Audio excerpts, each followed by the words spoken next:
Reading with your kids. Hola, ni hao, konnichiwa, assalamu alaikum, shalom, marhaba, ciao, bonjour, namaste, jumbo,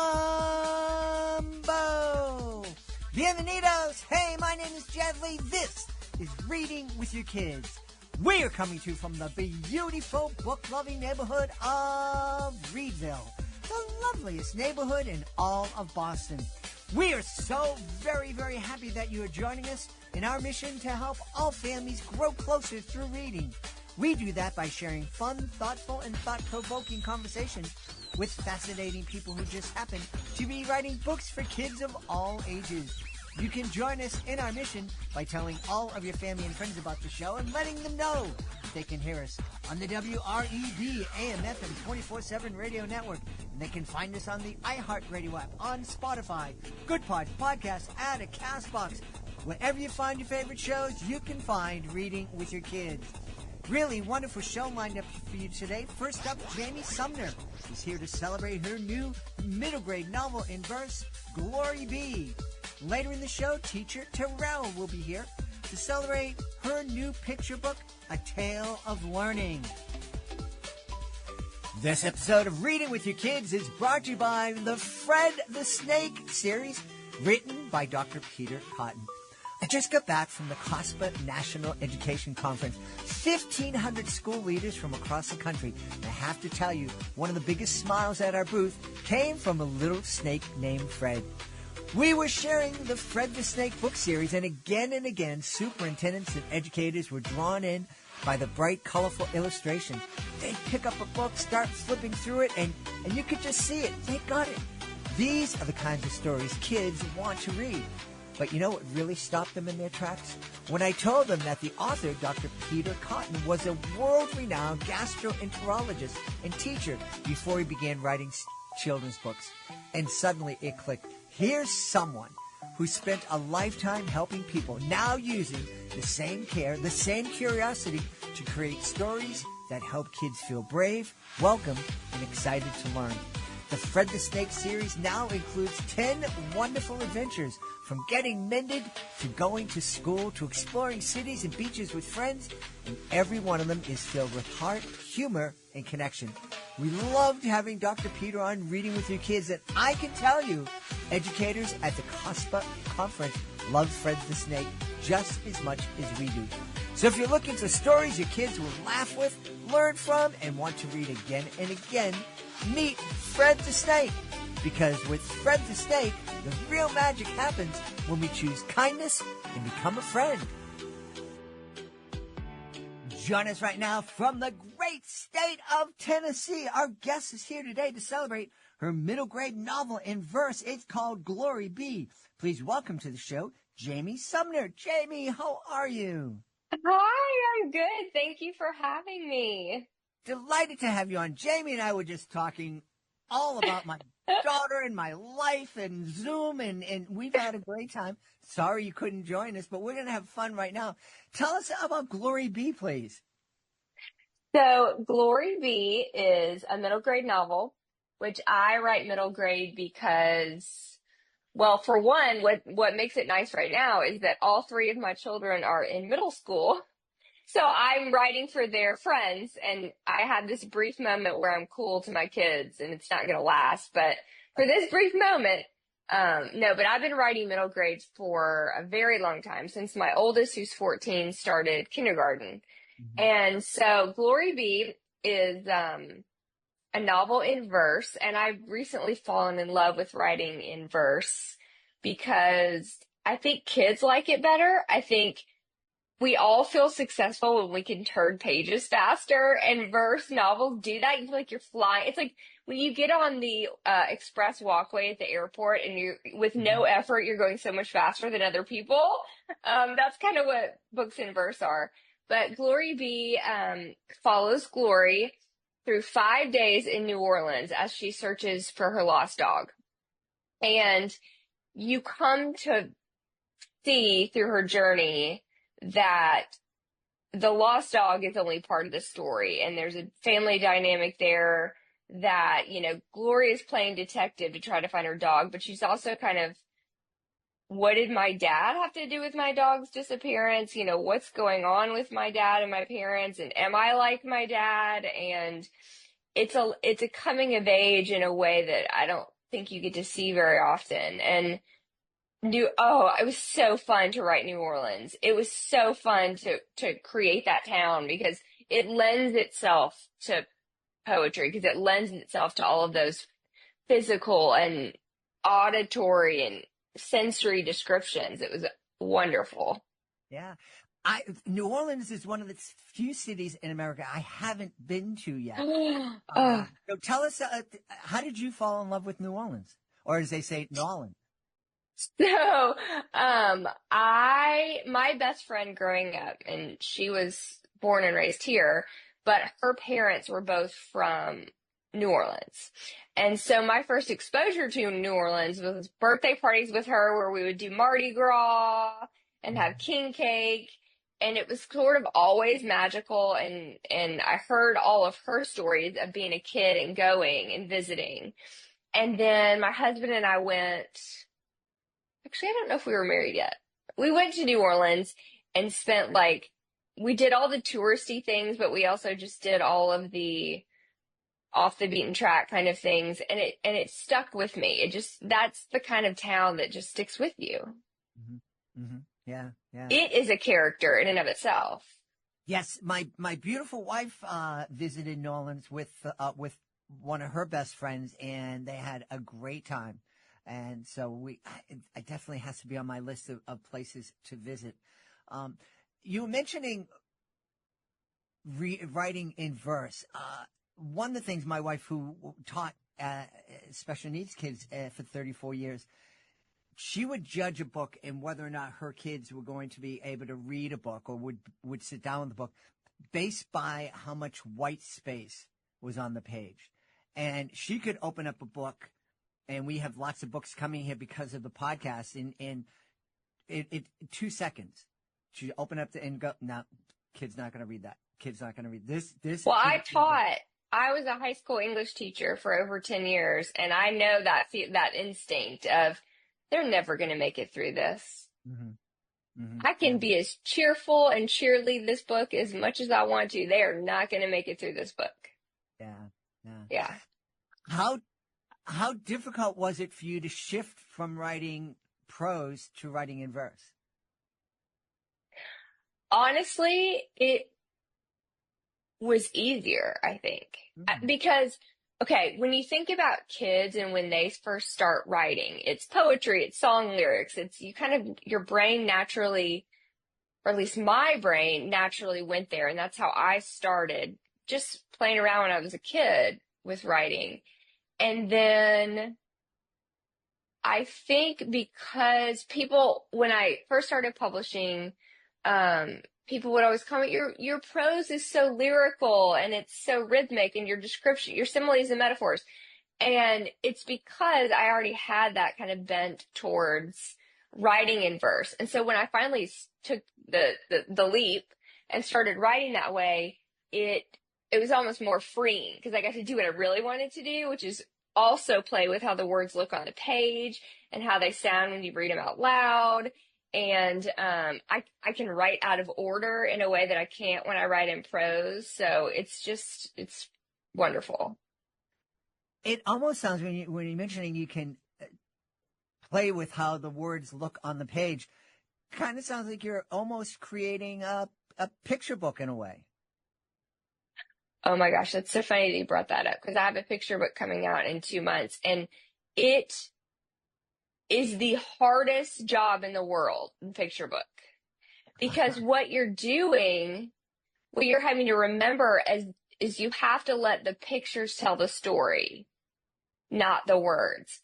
And the difference with prose is, of course, the words are painting the picture. And so you just have to make sure, with poetry, you just have to make sure that your words paint a clear picture. Mm-hmm. Because there are some bad ones that you read it and you're like, I don't know what they just said, or is this supposed to be fancy? Those are the worst ones, when the poetry is trying to be fancy. Nobody wants that. Mm-hmm. Yeah.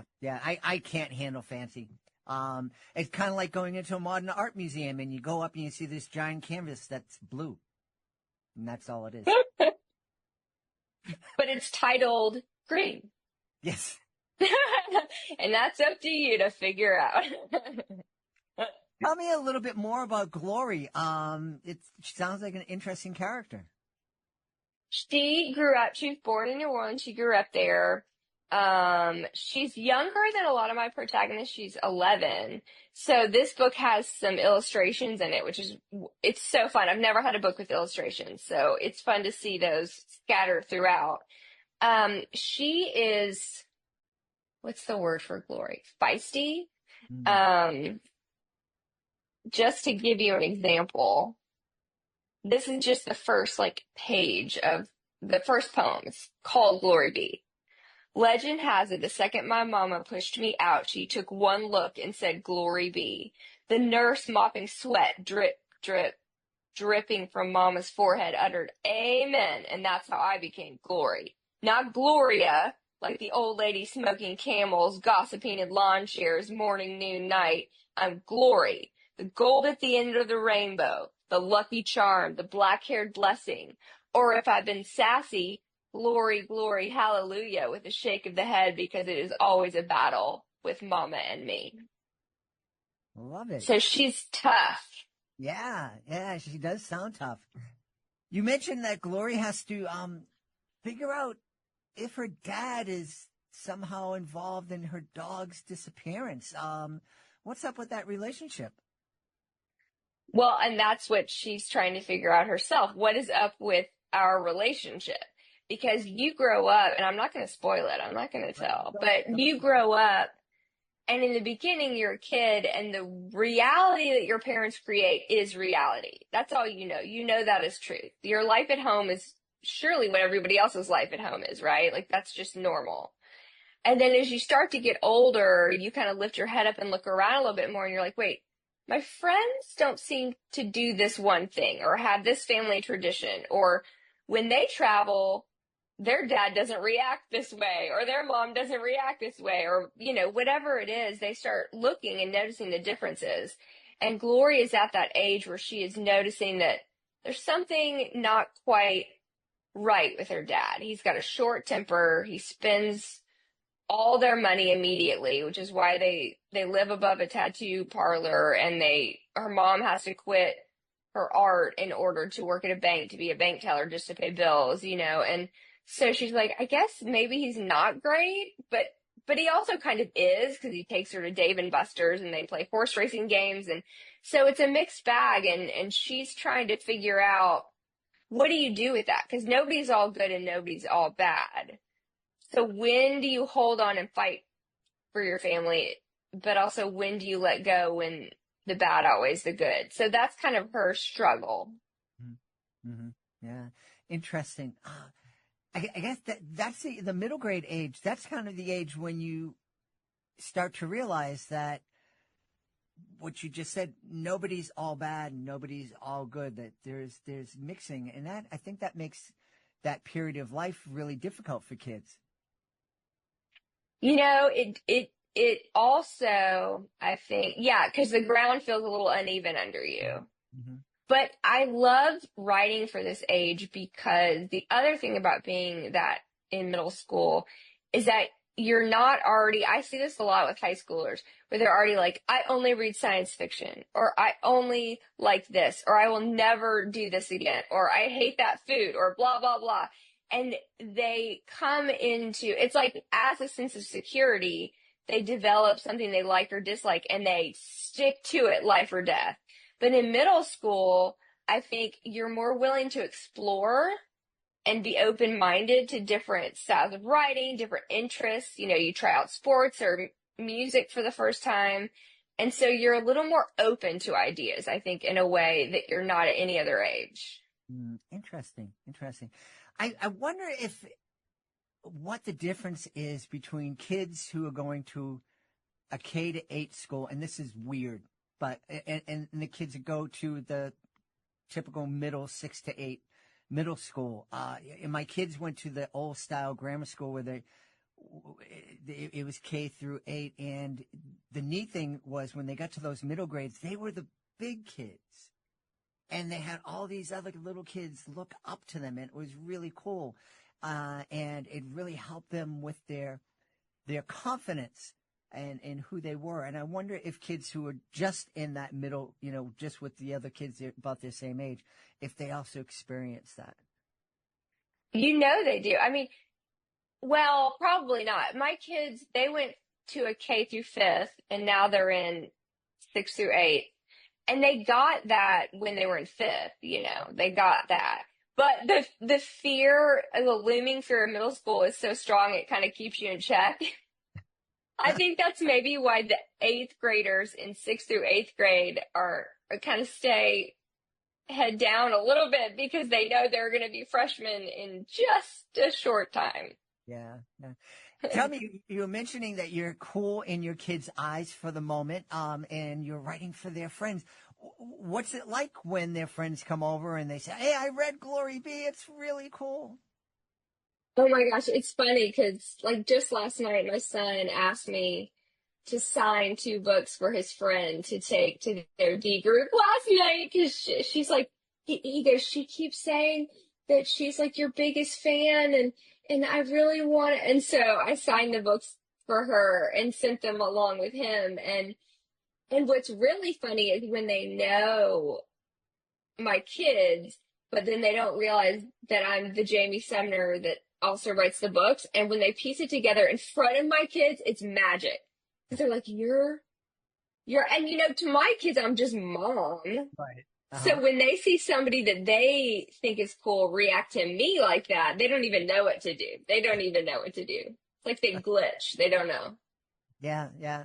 I did educational magic shows as a living for 35 years, and every year or so I do one in my kids' school, and the kids would see me after the performance come out like, "Oh, and my kids would just go, "Chill out. He's just my dad. Relax." But you got your moment. Oh, I got my moment. Absolutely. It was fun. Tell me, you mentioned writing songs when you were younger. Was that something that you were hoping to do as a profession, become a songwriter, or did you know in the back of your mind you were going to be an author? I knew I wouldn't be a songwriter, mostly because I thought you also had to have a good voice. And I also have no sense of rhythm. So that kind of ended that. But growing up in Nashville, we went to the Music City Hall of Fame, and we had a contest where you could write a song and submit it.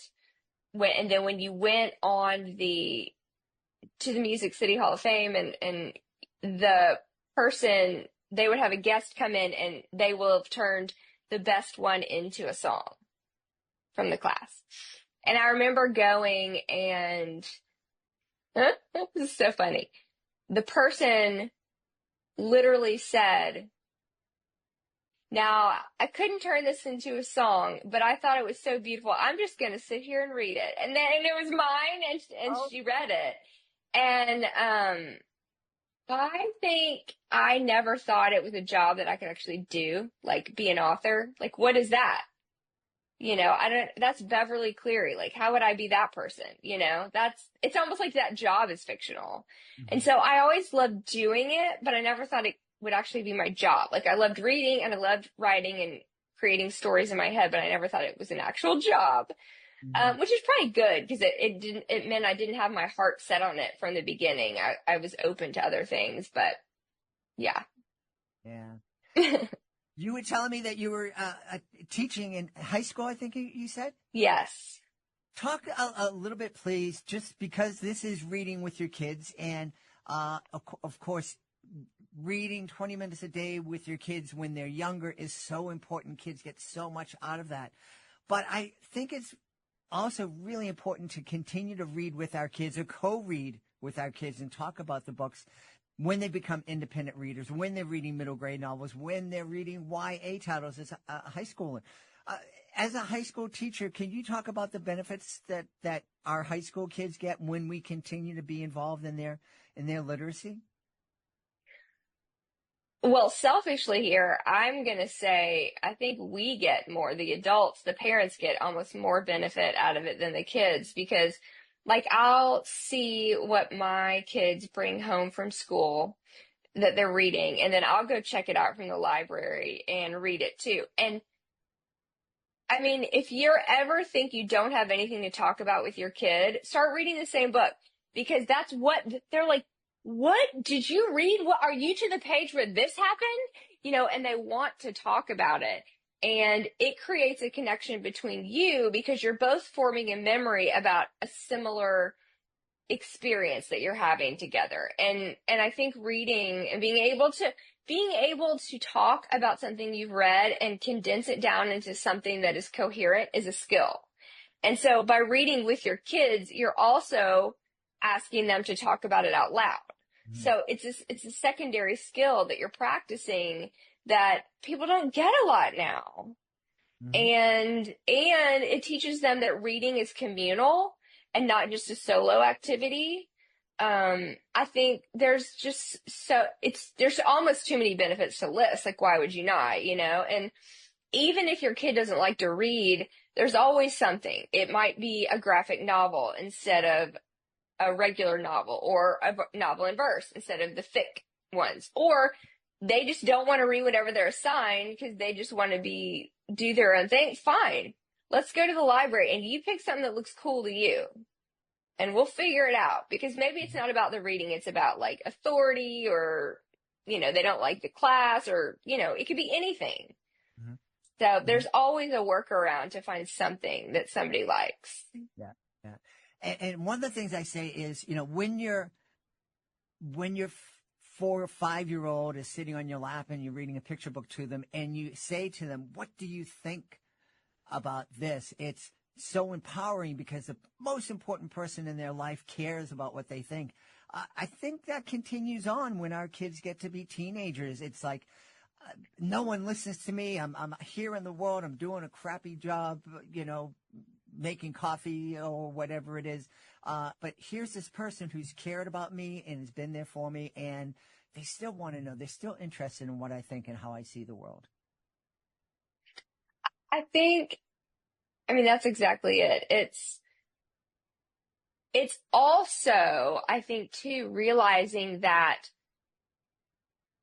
their thoughts make sense. Like and other people have thought them and felt them.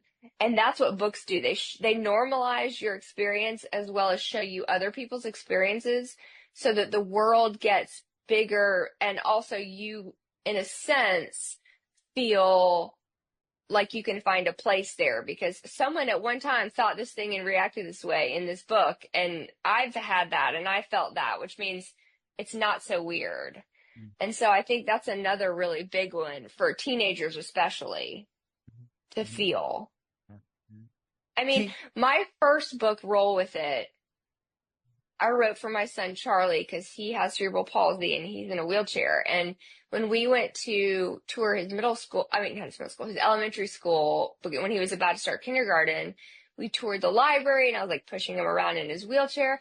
There were no books with kids like him on the cover or kids' characters in stories unless they were like very shallow secondary characters. And I'm thinking, do I want Charlie to grow up and think he's the only one?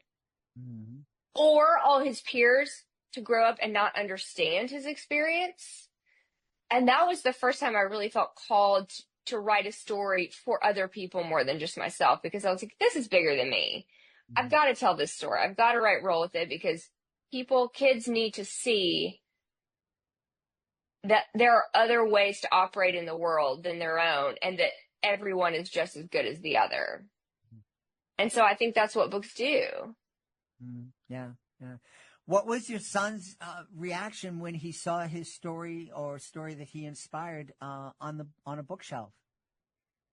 I mean, I couldn't even, I started crying because he was so excited. He was so happy and he wanted to show everybody. He wanted to show, because by then, obviously, he's been in school. He wanted to show his bus ladies. You talked about going to your kid's school and doing a show. The very first visit or maybe it was the second, but at the very beginning of my career, I went to their elementary school and got to present to all of Charlie's class a book that I wrote for him.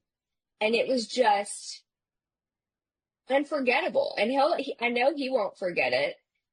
And I don't know, worth it all, worth it all. Yeah, yeah, that's fantastic. I love it. You mentioned that there's a picture book coming out in the near future. I don't know if you said the name of it. I didn't. Speaking of coming full circle, it's called A Fish Like Me. Uh-huh.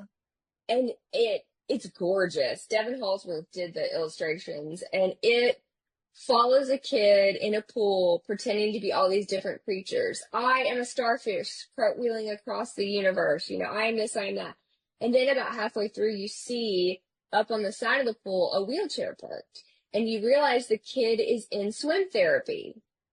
And it's just exploring all the ways that bodies can move freely. And you see towards the end too, like him using equipment in the pool, like therapy equipment and things. And it's just, it's so fun to write. And I just showed Charlie that book 2 days ago, and it's the only thing he wants to look at lately. It's the only thing he wants to look at. He loves it. So I got to cry again, as one does. Yeah. Before I started my career performing, I was in human services, and my last job was working at a school for kids with severe developmental disabilities, and they had a variety of disabilities. And I get to know the kids because I was a lifeguard at the pool, and there was one. All the kids loved being in the pool, and it was wonderful. Yeah. It was free for them, but there was this one girl, Carrie, who wasn't able to talk, wasn't able to walk, wasn't able to feed herself. She had CP and other things, but she could swim on her back independently without any flotation devices for some reason.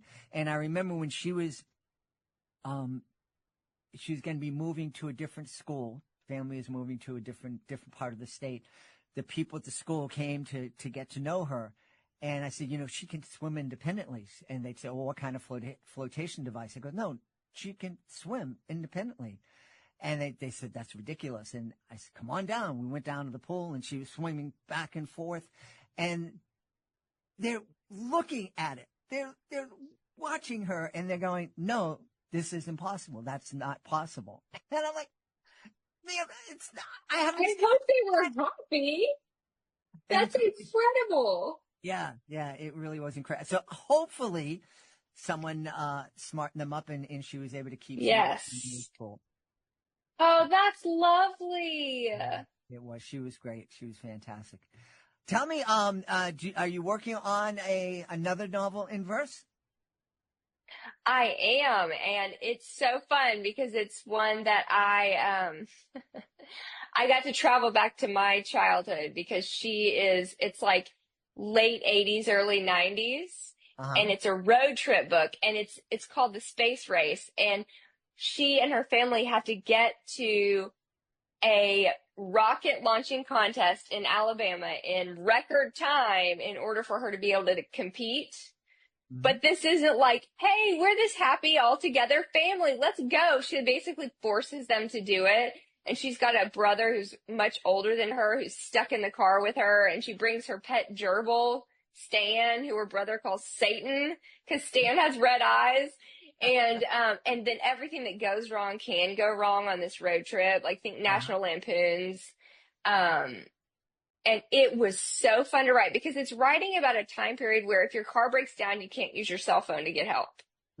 And we have a CD player, but when you hit a bump on the road, it glitches, like all of that stuff that I haven't thought about in forever. I got to put in there. Like, and also, like, you don't know how to build a rocket? Guess what? You can't just look up a YouTube video, and I think that was a time when space felt mysterious and magical in a way that I don't think it does as much anymore. Like, we were still kind of mesmerized by it in a way. And so I got to recreate that feeling of hope and magic in a book. Oh, yeah, I'm excited. Space race. Excellent. Well, when Space Race is coming out or has come out, please come back to the show to celebrate. I would love to. In the meantime, let's tell everybody where they can go to find out more about Glory B and all the great books coming from your imagination. Well, thank you. So I am Jamie Sumner at Simon and Schuster, so you can look me up there. And also you can look me up on my website, jamie-sumner.com. Find all the info there. I don't do a lot of Facebook, but I'm mostly on Instagram. Jamie Sumner _author. That's kind of where I like to be because I guess I am old because I'm not on TikTok and I don't do anything else. So mostly just Instagram. We've had a great time speaking to the author of Glory B. It's a new middle grade novel in verse from our guest, Jamie Sumner. Jamie, thanks for being on Reading with Your Kids. Thank you for having me. This episode of the Reading with Your Kids podcast is brought to you by Follow the River by Ellen Cochran. What would you do if you fell from the sky into the Amazon rainforest?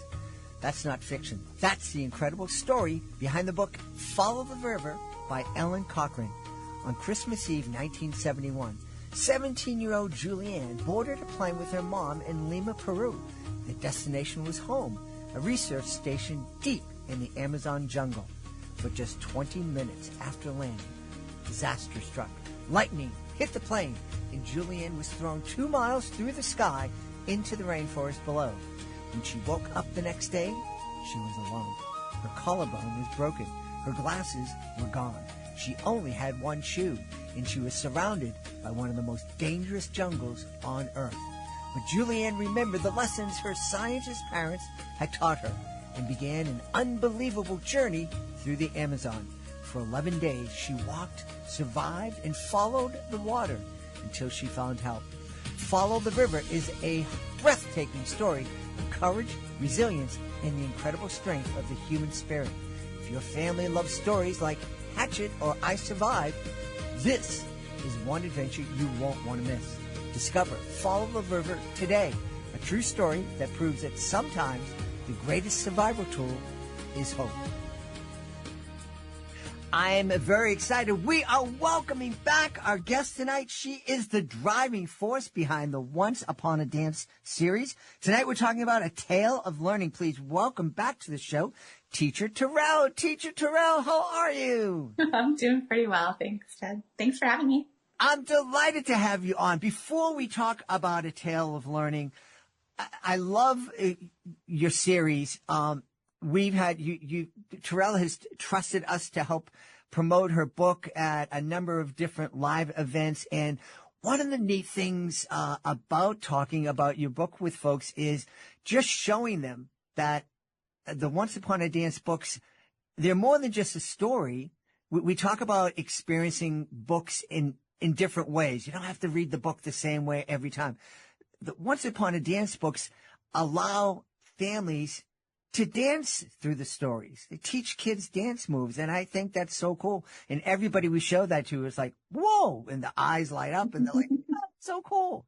Yeah, it's fun. They're unique, and I looked for this stuff years ago and didn't find them, so they're fun to make now and put out there in the world.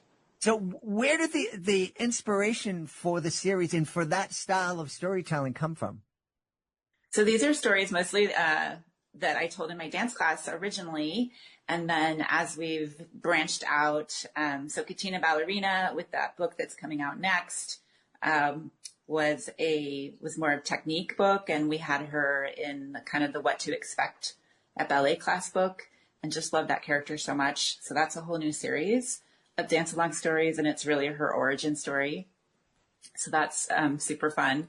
And yeah, some of it was the curriculum that I built up over 20 years teaching dance. Some of it was my imagination. Some of it was different ideas here and there. And I'm leaning a little bit more into kind of the advocacy. I know we talked a little bit last time I was here about the advocacy I have in the dance world that was a little bit separate from the books. And now I'm kind of merging some of that energy and getting it all on the same train. So I'm writing about competition. I know we talked a lot about the competition last time with your young daughter. And so I've got that book in the works and, getting a grip and taking it less seriously and some tips for parents and kids as well. And so, yeah, just a lot of different things, kind of where the wind takes me now. It's like if I've got something that's, I'm feeling important to get out there, then I can branch off and make a different series for that. So I actually have 9 different series now, most of which are still those dance along stories that are just so fun. And I love putting those out into the world. That's fantastic. Yes, my daughter is a dancer. I was going to say was a dancer, but she is a dancer. And she's now a very successful young woman in her 30s, and she still dances a couple of times a week. My beautiful wife asked her, are we going to get to see you in a recital? And my daughter said, absolutely not. No? Okay. They're doing like more and more adult-like things. So if you are interested, there's a lot of resources out there for beginning, especially ballet lately, beginning ballet dancers and things like that. And I've seen like more adults in recitals. But I have to ask, Judd, how about you? Because last time we talked, you said that you were going to get back into dance and get into some. Well, so obviously it's been a while since we talked live because I had a disagreement with the set of stairs, and even though I landed on my feet, when I did land on my feet, my quads exploded, and I ended up in a wheelchair for 3 months, and I don't quite have the agility that I had before the accident, and it's hard for me because I don't know if I'm trying to compare where I was before the incident. It's like, what was I really where I thought I was? I was like 65 years old when it happened. So I don't know if I'm thinking back to when I was like in my 40s or my 30s, thinking, I can't do that stuff now. And I don't know if I could have done it if I was doing it when I was 65, but I'm just about back 100% now. And, I think I will be getting back into I know I'm trying real hard. I miss it. It's, dance is one of those things. It just brings you so much joy. Yeah, it does. In any form, you can dance in your seat as far as I'm concerned. Just a little chair dance, like, woo. Yep. Yeah. Well, I do that. I do that, and, at concerts and whatnot. So, dance, what is it about dance that when a kid is into it, they are into, like I said, my daughter, we fibbed to get her into a dance class when she was 2.5. She's supposed to be 4, and we said, yeah, she's 4. Oh, wow. Okay. She isn't quite potty trained yet. That's why she got the diaper on. She's slow there, but and I think that the dance studio understood we're fibbing. But 2.5 to now. And, it was a huge part of her life, for so long. And, it was something that she did constantly. If she wasn't, I remember going into hotels and walking down the hallway, and she's doing pirouettes and cartwheels, and, it's a different level, the love that kids have, both boys and girls, but especially girls have for dance. What's it all about? It's in our DNA. I mean, dance is in our DNA. It's in every culture. It's part of something I've been talking about recently is like, this is part of an identity. Like, so for dancers, we have a new school opening in Seattle that's maybe giving more space. And so I've been trying to have conversations with the ballet where I'm at about how they've cut dancers so often. So, I'm out in the community and I meet these people, and some grew up dancing with my daughter, and I've taught some over the years, because they let them go out of their program because their foot wasn't the right shape, or they weren't flexible, or whatever stupid issue. Right. And I think that's so harmful. So one thing I'm really pushing for is, a space for everyone who wants to dance to be able to dance. And I'm not talking about injuries or behavior challenges or anything like that. Like, I'm talking about the kids who have really given up their childhood, in love of dance, because it is so fun, and it's their social network, and it's, it's their regulation. they get so much value from that. You learn time management, you learn, and you're connecting with people all the time, and you're progressing and you're learning and you're challenging yourself. And it's just like so much goodness. And so it's really important that we let kids, hold on to that for as long as they want to, even if they're not going to be professional dancers. Mm-hmm, mm-hmm. Yeah. My daughter, one of her best friends in high school, her parents were professional ballet dancers, and that was her goal. She didn't have that ballet body. Mm-hmm. An amazing dancer. She was just strong, Yeah. kind of shorter and strong. She had to go to Europe to dance professionally initially. She's back in the States now. She is a principal dancer for a company. But that's the one thing in the dance world that I wasn't a fan of, was that whole, we're going to judge your body. Yeah. Yeah. So I'm happy that you're out there advocating.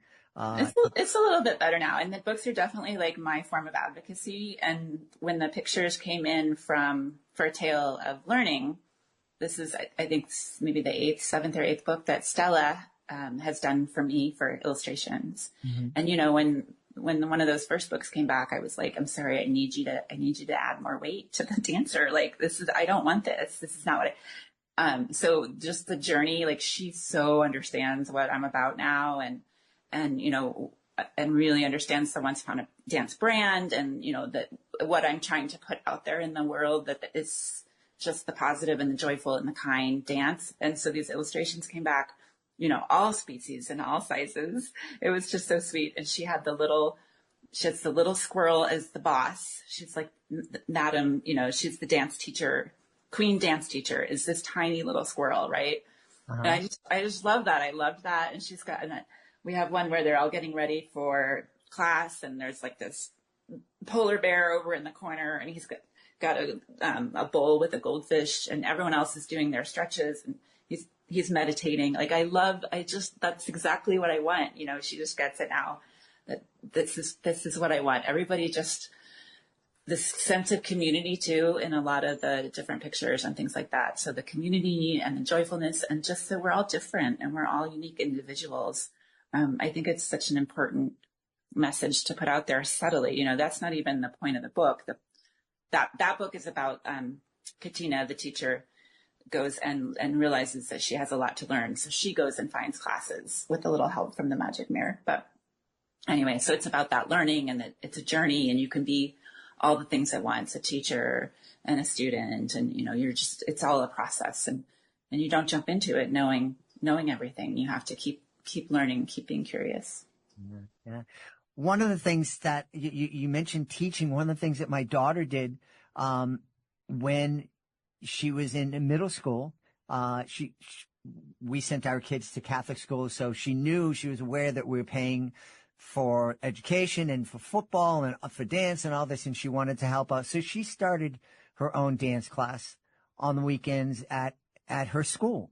And it was a beautiful, just kind of empowering. No, I want to help pay for my dance classes. And I know that her teaching made her a better dancer. Oh, for sure. Yeah, definitely. How did you get into dance? Were you like my daughter, 2.5, sneaking into the class? No, I started pretty late. So I didn't take dance until I was around 8. Uh-huh. I just did a community program, and I guess the teacher pulled my mom aside and was like, you should, she seems to be enjoying and good at this or whatever. And so then I went to a more pre-professional place, and I was on that track for a while. And I actually quit dance in high school, kind of cold turkey. And I wish I had known there were options where it wasn't like all or nothing. Uh-huh. So I quit for a little while, but then jumped back in college, and every time I stepped away, I jumped back in pretty much. So awesome. Yeah. Kind of like Alyssa Liu. When the idea of kind of pivoting and getting into the children's book world, you were telling me before we started, that was kind of a pandemic pivot for you. Yeah. So this is my COVID pivot. We were locked down in Washington for quite the while, and I just started with one book, and And then we were just still locked down. So then I started with more books. The first one was just photographs of my daughter, doing some ballet. And it was about how you can dance anywhere and you can even dance in your imagination. And it was very, COVID themed, I guess. And then I started looking into illustrators and branching out from there. And then, when things opened back up, I just loved these books, so much. And in conversations with people, understood a little bit more about like why it's so important to me to put these positive messages out there. And, I have a lot of like tools now integrated into these younger dance along stories, but also in the stories for older kids. It's more, a little bit more, just evident, I guess, but about like breath work and self-talk and life lessons and things like that. So yeah, just feeling really passionate about it and wanted to keep going. And I'm lucky that I'm in a place where I can do that. My husband supports this and we are able to donate all the royalties for the books as well. So yeah, just loving them. I love creating them and getting them out there. So it's really fun. I know you were passionate and enjoyed teaching kids dance in person.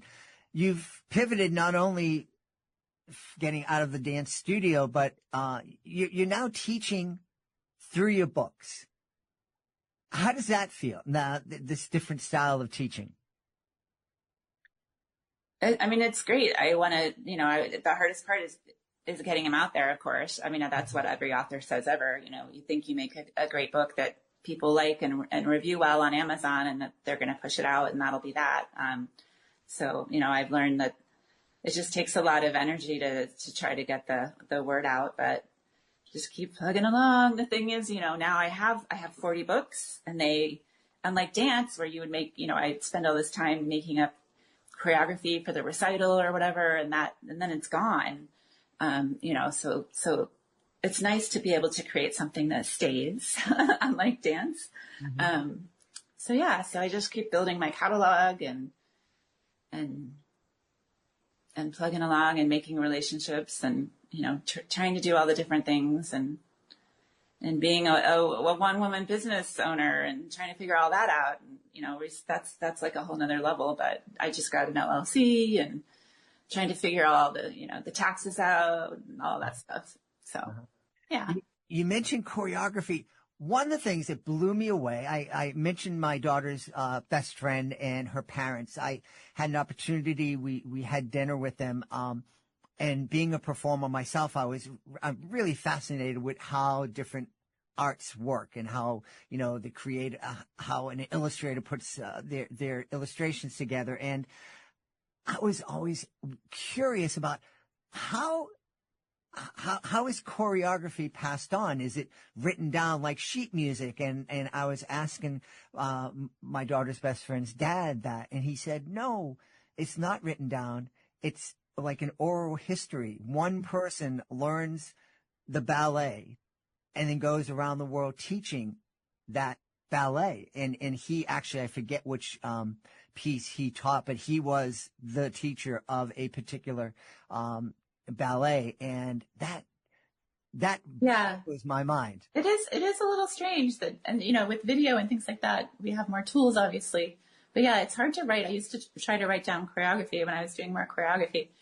And it's really difficult to capture that, I mean, obviously we have video now, so that's a lot better. But yeah, at the company where I hang out or whatever, they always say body to body. It's body to body, and they fly people in to teach whatever it is. I mean, it is a strange concept. But, yeah. But you were asking me about my dancing and return to dancing.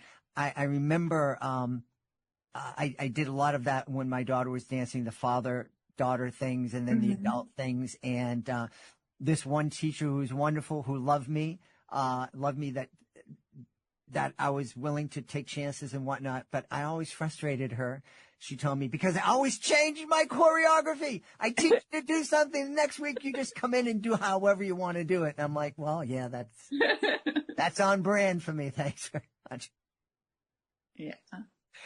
What's the biggest, other than the marketing, what's the biggest challenge that you're facing with the books? Is it coming up with ideas, working with illustrators? The ideas is definitely not my problem. I counted the other day, I have 40 books that I've started. Uh-huh. So yeah, I have a lot of different ideas, and I'm always thinking of more ideas and things. So, you're working with illustrators. It's tricky to find new illustrators. I originally wanted every book to have a different illustrator. I wanted it all to have a different feel, and like you would for a dance performance, where everything was a little different, new costumes, new sets. But I like people too much, so I keep going back to the same handful of illustrators. And then, it's always negotiations. I tried to hire somebody that was a repped illustrator recently. Uh-huh. And that eventually, like we were almost there. And then she just completely changed the contract. And I was like, I'm sorry, like, this is not at all like what we were talking about. Like, so that was all super weird. But normally I love working with my illustrators.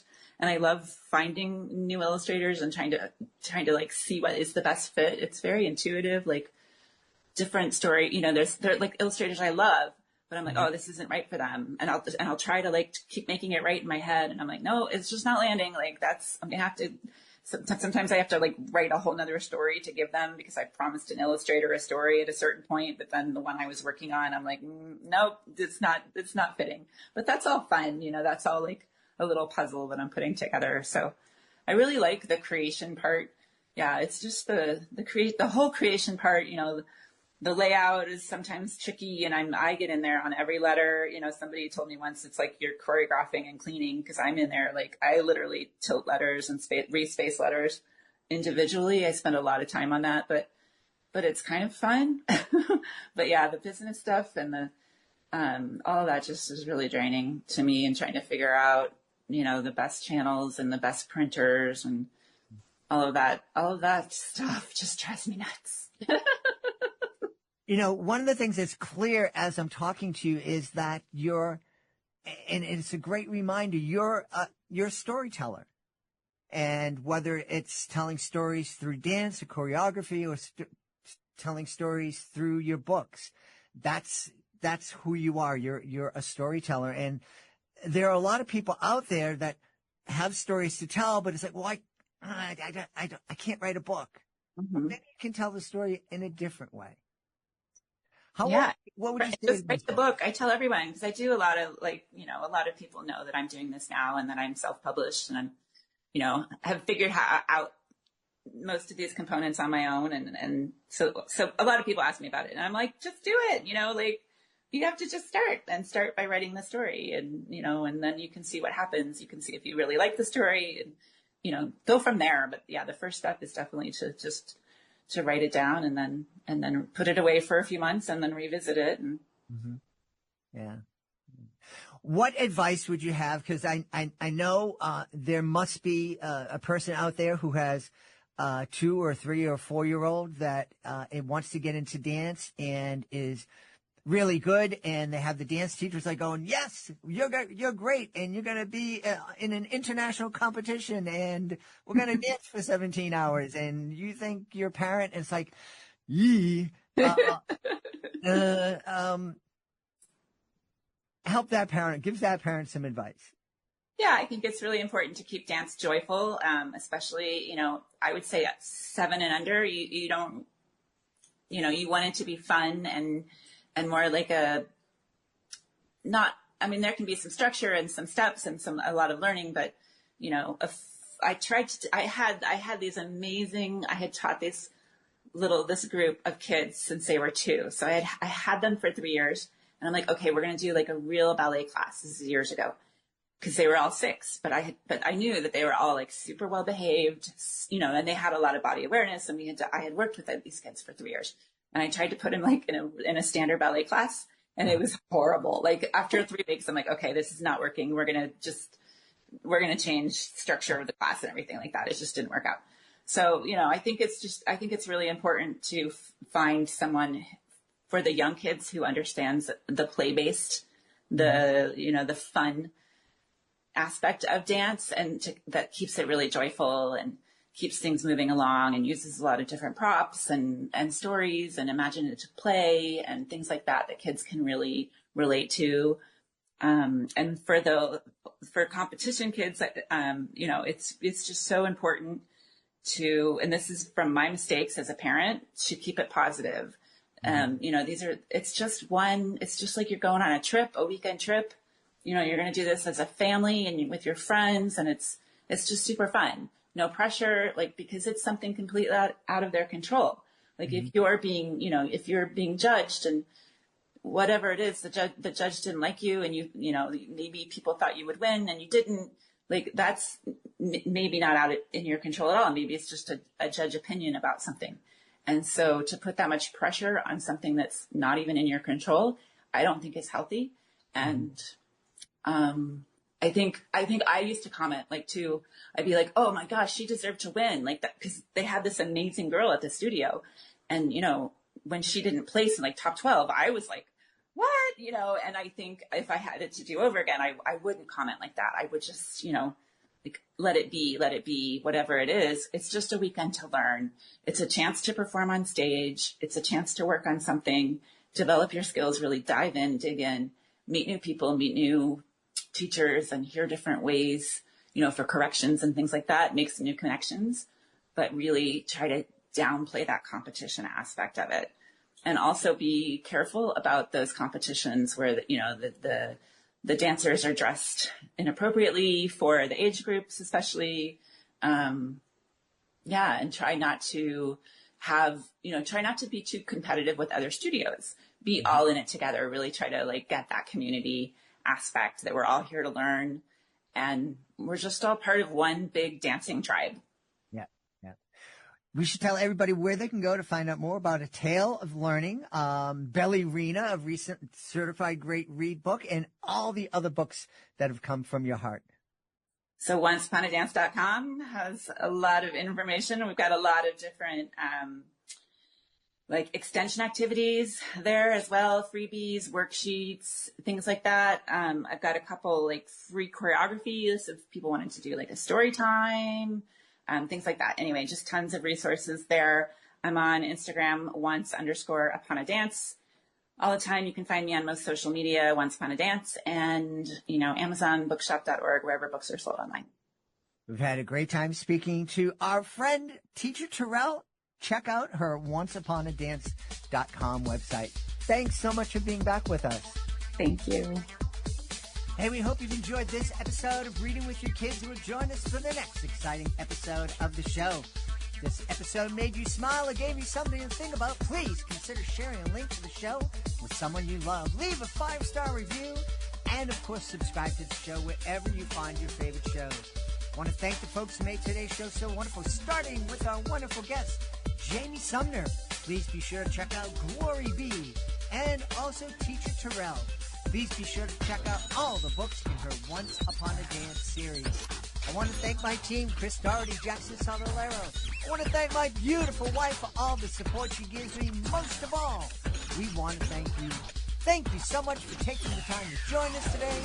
And, of course, as always, thank you so very much for taking the time to make the world a better place.